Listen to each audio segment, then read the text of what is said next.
नमस्कार दोस्तों, आशा है आप सभी लोग स्वस्थ होंगे, प्रसन्न होंगे। दोस्तों, बीच में हमारी आपकी बात नहीं हो पाई, मैं वीडियो नहीं डाल पाया, उसके लिए क्षमा प्रार्थी हूं।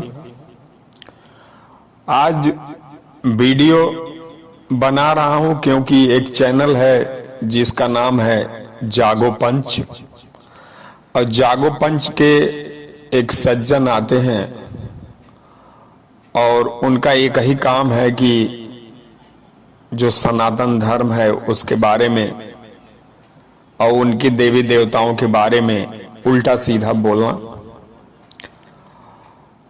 चूंकि वो न तो पुराणों को समझ पाते हैं, न कथाओं को समझ पाते हैं, और उपनिषद और वेद को उन्होंने सही से पढ़ा नहीं, और अगर पढ़ा भी तो उसकी गुत्थी समझ में आई नहीं। क्योंकि जो कुछ भी चीजें लिखी गई हैं एज इट इज पुराणों में ऐसी नहीं है कि जो लिखी गई हैं वही आप समझिए, क्योंकि वो कोड भाषा में लिखा गया है, और जब आपको डिकोड करने आएगा तभी उसको डिकोड कर पाएंगे।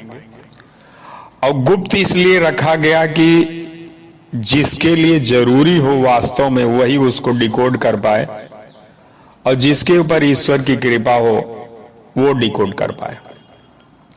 आज का वीडियो मैं इसलिए बना रहा हूं कि माननीय जागो पंच के महोदय ने शिव जी के ऊपर और शिवलिंग के ऊपर ही अपनी राय व्यक्त करी है, और बहुत ही गंदे तरीके से उन्होंने बात की है। वो शिवलिंग को शंकर जी का शिश्न करके, अंग विशेष करके संबोधित कर रहे थे, जो बहुत ही शिव जी के लिए अपमानजनक है। और इस जागो पंच के महोदय को कुछ नहीं पता कि शिव कौन है, ब्रह्मा कौन है, विष्णु कौन है, या जो पुराणों में लिखा गया वो क्या लिखा गया। अन्यथा वो इस तरह की बात नहीं करते।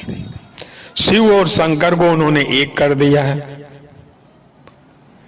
उनको ये नहीं पता कि शिव वो हैं कि जो सृष्टि के आधारभूत हैं, ब्रह्म निराकार हैं, एकमात्र सत्य है, जिनके बारे में आप चिंतन ही नहीं कर सकते। पूजा की बात तो अलग है। उस एकमात्र शिव की का प्रतिनिधित्व वो शिवलिंग करता है, और शिवलिंग का मतलब है कि एक प्रतीक उस शिव का जो ऋषियों ने बनाया। परमात्मा और प्रकृति का वो मेल है। शिवलिंग यह दर्शाता है कि प्रकृति के बीच में रहते हुए भी हम प्रकृति से अछूते रह सकते हैं, माया के बीच में रहते हुए भी हम माया से अछूते रह सकते हैं। लेकिन ये तो ज्ञान की बात है, ये तो ईश्वर कृपा की बात है, ये महोदय को पता नहीं है। लेकिन मैं सिर्फ जागो पंच के महोदय से ये कहना चाहूंगा कि आप अपनी टीआरपी बढ़ाने के लिए, आप अपने चैनल को चलाने के लिए फालतू बातें मत बोलिए, नहीं तो इसका खामियाजा आपको भोगना पड़ेगा। खामियाजा भोगने का मतलब क्या है कि आपका दिमाग ऐसे ही दूषित होता चला जाएगा, और कभी भी दिमाग में शुद्धता नहीं आ पाएगी। और जो ईश्वर कृपा आपके ऊपर बरसनी चाहिए, ईश्वर के प्रेम के रूप में, कि आप भी उस ईश्वर, उस परमात्मा को जान पाए, जिसको भगवान बुद्ध जान पाए थे, कबीर जान पाए थे। और चूंकि एक बहुत सा तबका है ऐसा कि जिसके साथ हो सकता है भूतकाल में कुछ गलत हुआ हो, कि जो सनातन धर्म से थोड़ा दूरी बनाए रखता है।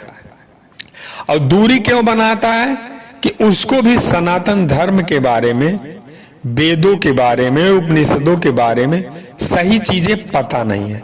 और सही चीजें पता क्यों नहीं है कि जो भी जान रहे हैं वो उनको सही चीज पता नहीं होने दे रहे हैं। क्योंकि अगर उनका सही चीज पता चल जाएगा उनको भी, तो वो सनातन धर्म को अपना लेंगे और जागो पंच जैसे चैनल को अनसब्सक्राइब कर देंगे। इसलिए जागो पंच का पूरा ये मोटिव है कि लोगों को सही चीजें ना पता चल जाए, कोडिंग ना पता चल जाए, कि जो कथाओं में जो चीज गूढ़ रूप से पिरोया गया है वो ना पता चल जाए। जैसे कि एक मुहावरा है कि हम लोग कहते हैं कि किसी के लिए कि इस व्यक्ति के पेट में कोई बात पचती नहीं, तो इसका मतलब जागो पंच जी ये नहीं है कि उसके पेट में कान है, सुनने की शक्ति है, ये तो आप भी समझते होंगे। ये भी कहा गया है कि दीवारों के कान होते हैं, तो इसका मतलब तो ये नहीं कि दीवारें सुनती हैं। इस तरह से बहुत सी कहावतें हैं कि जिनका कहने का अर्थ कुछ दूसरा होता है। इसी तरह से जो शिवलिंग है वो शंकर का अंग विशेष नहीं है, वो एक चिन्ह है। स्त्रीलिंग, पुल्लिंग और नपुंसक लिंग की जो बात होती है, तो क्या वो पेनिस की बात होती है? इतने मूर्ख हो गे आप, ये हमको नहीं पता। लेकिन जितना भी खेला है आपका, न तो अपने ओबीसी भाइयों से या न एससी भाइयों से या किसी से कुछ लेना देना नहीं है। बस आप उनके मन में जो गलत फहमी है उसका नाजायज फायदा उठा करके आप अपनी टीआरपी बढ़ाना चाहते हैं और आप अपनी कमाई करना चाहते हैं। आप सारे धर्मों को सारे चीजों को तो कोट कर रहे हैं, आप क्यों नहीं वेद को कोट कर रहे हैं? क्यों नहीं उपनिषद के बारे में कोट कर रहे हैं जो शिव के बारे में लिखा गया है? क्यों नहीं आप शिव गीता, ऋभु गीता, ये सब के बारे में कोट कर रहे हैं, जहां शिव के बारे में वास्तविक रूप से लिखा गया है? न तो आप ब्राह्मण के बारे में जान रहे हैं और न तो शिव के बारे में जान रहे हैं। बस आप अपनी टीआरपी बनाने के लिए कुछ भी करते चले जाइए। लेकिन इससे समझिए, सनातन धर्म तो बहुत हजारों साल अपना देश गुलाम रहा है, उसके बाद भी वो स्थिर नहीं गया। बौद्ध धर्म बहुत बाद में आया, लेकिन वो भी खात्मे की तरफ चला गया, सिर्फ इसलिए कि लोग जो उसके अनुयायी हैं उसको समझ नहीं पाए। लेकिन सनातन धर्म आज भी स्थिर है, आज भी उसके पुरोधा हैं, आज भी ऐसे लोग हैं कि जो उसको रियल वैल्यू को आगे बढ़ा रहे हैं। आपको समझना है शिव क्या है, तो आप जिद्दू कृष्ण मूर्ति का सुन लीजिए वीडियो, आप ओशो का वीडियो सुन लीजिए, आप आचार्य प्रशांत का वीडियो सुन लीजिए, शंकराचार्य का भाष्य सुन लीजिए। लेकिन इन सब से तो आपको मतलब है नहीं, आपको सिर्फ अपना सब्सक्राइब और अपना व्यू बढ़ा के पैसा कमाना है। आपके किसी से कुछ लेना देना नहीं है कि कोई शिव के बारे में, परमात्मा के बारे में, गणेश के बारे में, किसी के बारे में जाने। आपसे निवेदन यही है कि आप सही चीज को उद्घाटित करिए, सही चीज को समझिए, लकीर का फकीर मत बनिए। अगर कोई चीज आपको पुराणों में मिलती है तो आपसे मेरा निवेदन है कि आप पहले उसको उपनिषद से, वेद से, ब्रह्मसूत्र से, गीता से, इन जगहों से क्लियर कर लीजिए। क्योंकि सनातन धर्म का जो आधारभूत ग्रंथ है, वेद है, उपनिषद है, गीता है, ब्रह्मसूत्र, ये सब चीजें हैं। धर्म के बारे में पहले समझिए। अब देवी देवता क्या है, इनके बारे में समझने की कोशिश करिए। जो भी बातें लिखी गई हैं कि ब्रह्मा, विष्णु, महेश तीनों एक हैं, फिर कभी किसी ने कह दिया कि ये बड़ा ये छोटा है, वो क्यों लिखा गया है, क्या कहा गया है, किस तरह से उसकी व्याख्या होगी, इसको समझने के लिए आपको बहुत ही गूढ़ बुद्धि लाना पड़ेगा अपने अंदर। अब हर वीडियो पर तो हम आपको समझा नहीं पाएंगे, लेकिन कोशिश करेंगे कि जितना आप फालतू बकवास कर रहे हैं इसके जवाब में कुछ दिया जाए। आशा है आपको समझ में आएगा, या दर्शकों को या जो सुनने वाले श्रोता हैं उनको समझ में आए कि जागो पंच क्या मिसगाइड कर रहा है। केवल नमो बुद्धाय कह देने से बुद्ध को नहीं समझ लेता है व्यक्ति। भगवान बुद्ध ने तो अपनी मूर्ति बनाने के लिए मना किया था, लेकिन आज हम भगवान बुद्ध की मूर्तियां ही मूर्तियां बना रहे हैं। भगवान ने बुद्ध ने जो पंचशील का सिद्धांत दिया था, ऐसा 1% भी व्यक्ति नहीं है कि जो नमो बुद्धाय कहता हो और पंचशील के सिद्धांत को फॉलो करता हो। ये धूर्तता तो चल रही है, बस किसी का विरोध करने के लिए आप उसमें उल्टा सीधा बोलते चले जाएं, ये बहुत गड़बड़ है, ये बहुत गड़बड़ है। आपको अगर प्रमाण ही देना है, आपको उठाना है तो आइए ना वेद की तरफ, वेद में आइए, उपनिषद में आइए, वहां देखिए कि शिव कौन है। शंकर और शिव में अंतर है। मिस्टर जागो पंच, शिवलिंग ब्रह्म का सिंबल है, सत्य का सिंबल है, शिव का सिंबल है, शंकर का अंग विशेष नहीं।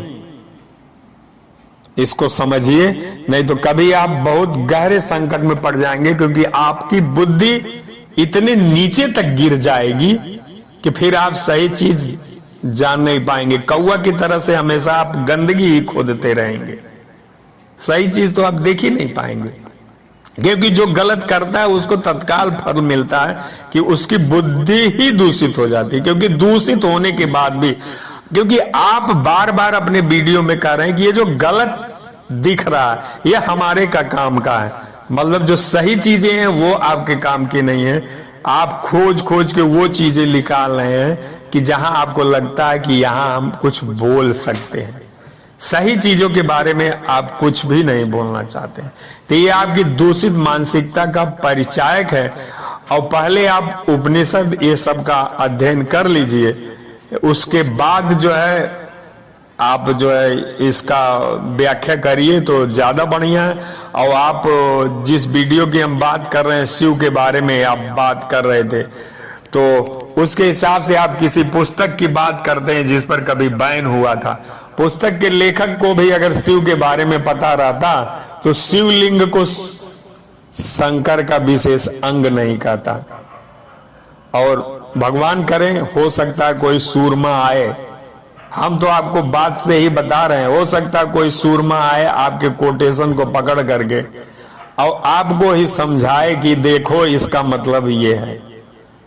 दोस्तों, इस बात को आप समझ पाइए तो समझिए और इसको फैलाइए, जिसे जागो पंच जैसे धूर्तों को सीख मिले कि जो समाज में वैमनस्यता फैला रहे हैं और गलत चीजें फैला रहे हैं उसका विरोध हो सके। धन्यवाद, धन्यवाद, धन्यवाद।